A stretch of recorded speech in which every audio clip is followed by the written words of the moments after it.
Magandang umaga po sa inyong lahat. No? Siguro po itong batch ng private prosecutors na to, masasabi ko, kami ho yung normally would rather blend in the background, no? And would do our work quietly, no? And let our work speak for itself, no?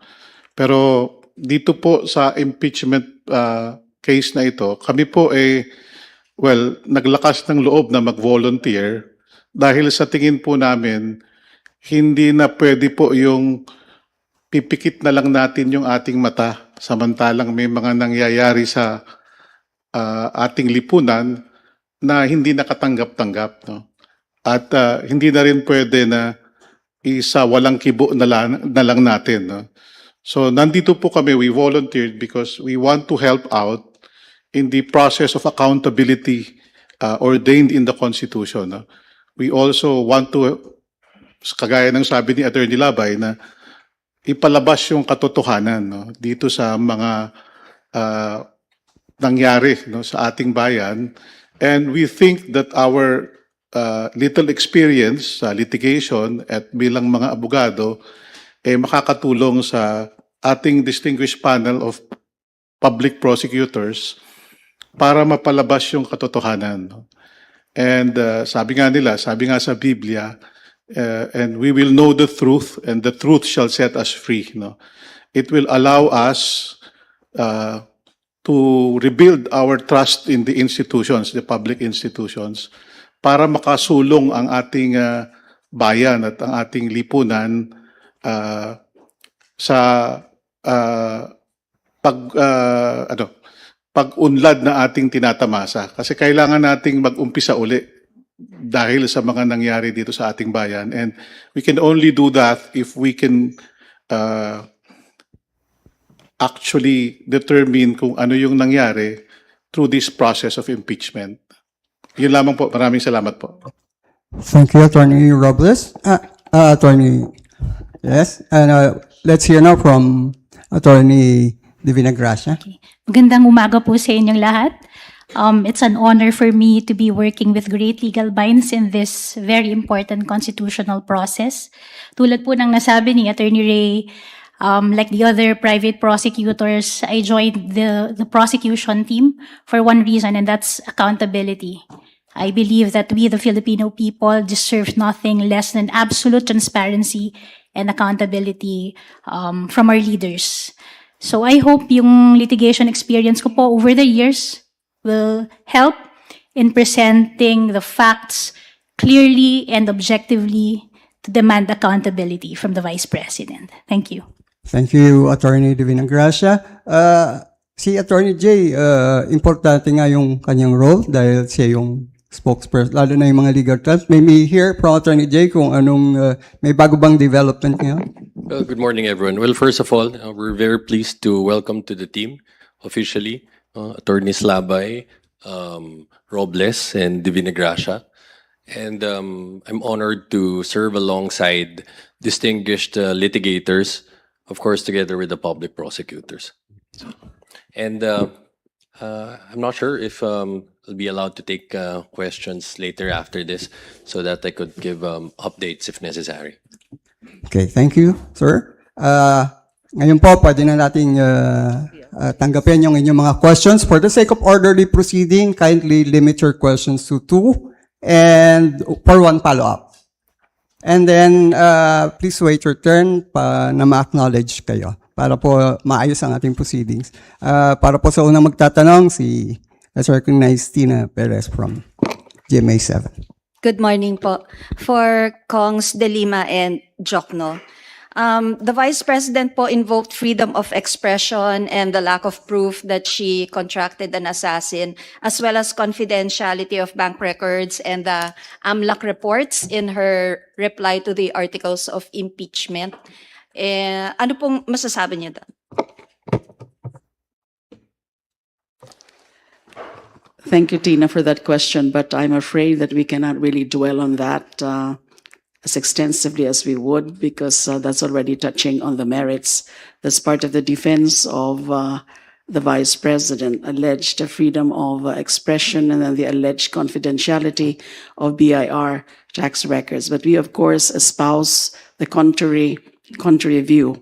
But we'd rather that we articulate on this in due time before the impeachment court.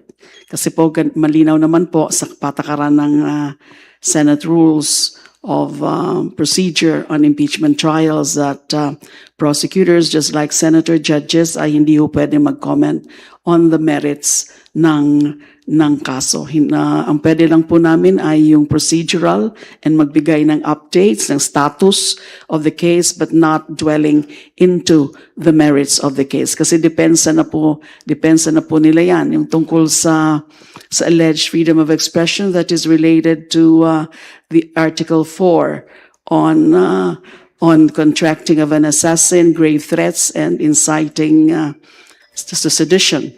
And then yung tungkol naman po sa BIR tax records, that would be part of Article 2, unexplained wealth. Although po, as you recall, ay kasama na po yan sa mga naging proposals ng prosecution for the consideration of the defense and also the impeachment court tungkol sa pagbubukas ng BIR box na yan. Pero ang hinihiling lang naman namin ay yung pagbubukas ng BIR box na yan kasama yung kanyang mga laman para makita na yung laman, yung contents, magkaroon ng inventory at markahan na bilang ebidensya. Wala pa po dyan yung admissibility, wala pa dyan yung relevance, wala pa dyan yung evidentiary weight or probative value. So, hindi po yan pwedeng tutulan yung pagbukas at pagmarka. And in fact, doon sa comment po ng defense on our manifestation with proposal on certain matters, on certain pretrial matters, kasama po yung BIR box, ay parang sinasabi nila na they are not averse to the opening of the BIR box. Kaya lang ang sinasabi nila, ang kanilang hiling ay dapat daw sa executive session at wag na munang ipamigay o ipakita yung mga laman na yan. We are responding to that. At again, para lang hindi tayo pumasok sa diskusyon tungkol sa merits. Bakit kailangan pa ng executive session? Pwede naman yan gawin na. I-assign lang isang team, for example, para buksan at para ipamarka yung mga laman niya. Thank you. Dadagdag ko lang po. While we do not want to respond to the merits or defenses being raised by the Vice President, just allow me please to restate what is clearly the settled jurisprudence when it comes to freedom of speech. Alam po ito ng lahat ng mga abogado, alam din ito ng lahat ng mga law students. Freedom of speech is not absolute. There are limits to freedom of speech, and of course, we will leave it to the impeachment court to resolve the arguments made by the Vice President. We are very, very ready to respond in the proper forum. Thank you. In the same reply po, the Vice President asked that the articles of impeachment be dismissed for lack of evidence. Does the rules of the Senate Impeachment Court provide that, the dismissal?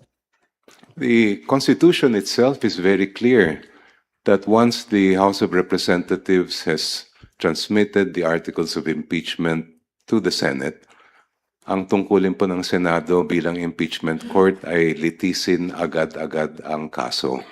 Pag sinabi po ng Constitution na itatrial ang case, that means that they will hear the evidence.